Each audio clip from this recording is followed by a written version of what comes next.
سورہ فاتحہ پڑھتے ہیں وہاں پر الحمدللہ رب العالمین الرحمن الرحیم مالک یوم الدین، یہ اللہ کی خوبیاں اوصاف اللہ نے بتایا۔ اس کے بعد اب دعا کرتے ہیں ہم اللہ سے، اللہ ہی سکھا دو کرنے کا طریقہ، ہم اپنے سے نہیں کریں، اللہ یہ دعا کرو، بولا کیا دعا؟ اہدنا الصراط المستقیم، اے اللہ سیدھے راستے پر چلا۔ معلوم ہے دنیا میں کئی راستے ہیں، تو ہم کیا کہتے ہیں؟ اللہ یہ سب سے بچا، تیرے سیدھے راستے پہ چلا، جہاں تو ہے تیرا محبوب ملتے ہیں وہ راستے پہ چلا۔ اے اللہ سیدھے راستے پر چلا، صراط الذین انعمت علیہم، ان لوگوں کے راستے پر چلا جن پر تیرا انعام ہوا ہے، یعنی تیرے انعام یافتہ بندے جدھر چل رہے ہیں ہمیں بھی ادھر چلا، ہم دعا بھی کر رہے ہیں، تیرے انعام یافتہ بندے جدھر چل رہے ہیں ادھر چلا، اور ہم چلنے کے لیے دامن بھی پکڑ لیے، دیکھیں یہ کدھر جا رہے ہیں ادھر چلا، ہم دعا بھی کر رہے ہیں، عملی طور پر چل بھی رہے ہیں، دامن پکڑا۔ لوگ کہتے بھائی قرآن سے سیکھو، حدیث سے سیکھو، یہ کیا ولیوں کو پکڑ کے جا رہے ہیں؟ اللہ خود کہتا ہم سے بہتر ولی سمجھتے ہیں قرآن، ہم سمجھنے جائیں گے تو اللہ ایک بول رہا ہوگا، اپنے سمجھنے کی سب بات بولوں گا۔ ایک حدیث ہے، آدمی کیا کیا سمجھ سکتا ہے، کئی مطلب نکلتے بھائی۔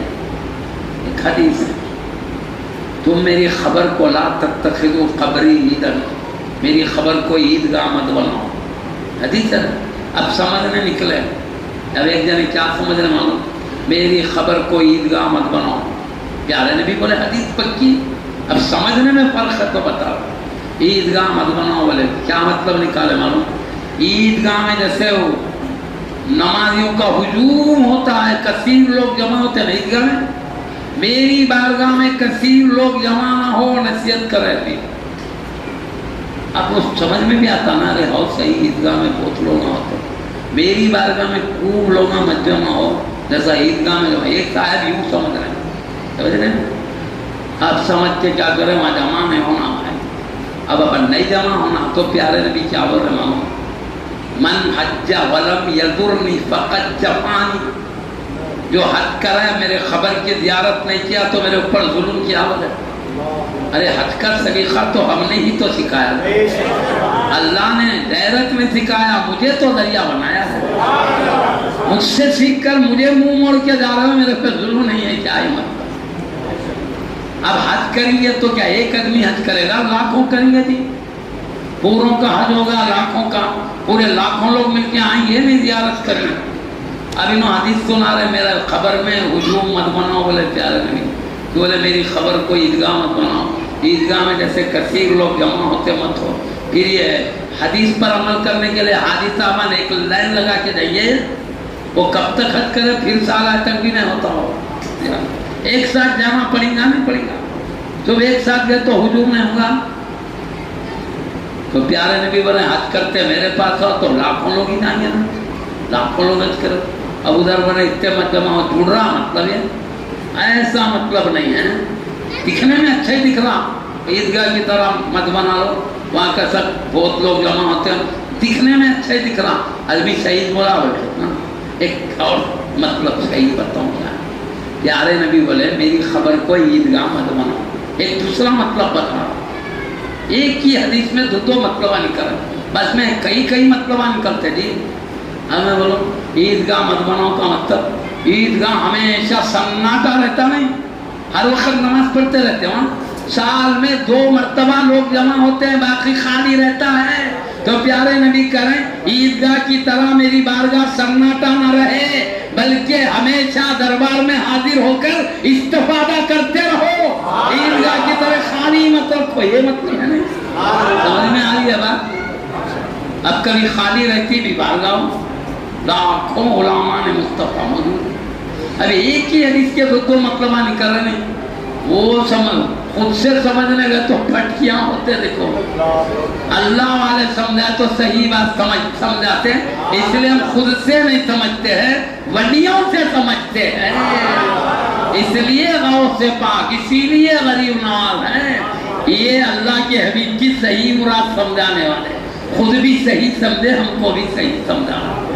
اللہ خود کہہ رہا اللہ سیدھے راستے پر چلا، سکھانا دعا ان لوگوں کے راستے پر چلا جن پر تیرا انعام ہوا ہے، اور کن پر انعام ہوا ہم کو بھی ڈھونڈنے کی ضرورت نہیں، اللہ خود بتا دیا کن پر انعام ہوا۔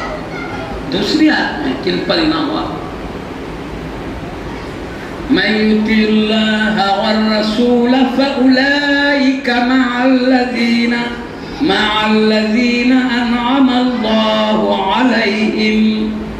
جو لوگ اللہ کی اور اس کے رسول کی بات سنتے ہیں یہ ان کے ساتھ رہیں گے جن پر اللہ نے انعام کیا ہے۔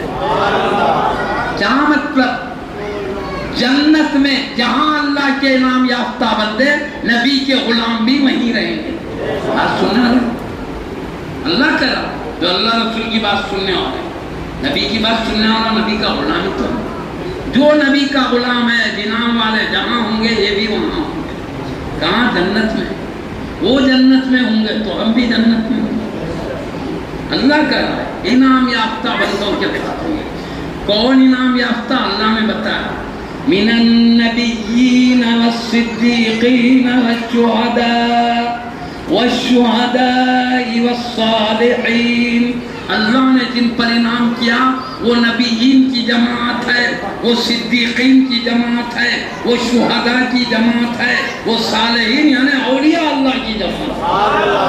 اللہ کہتا میرے نبی میرے انعام یافتہ بندے، میرے صدیق میرے انعام یافتہ بندے، میرے شہید میرے انعام یافتہ بندے، میرے مخرب بندے میرے انعام یافتہ بندے۔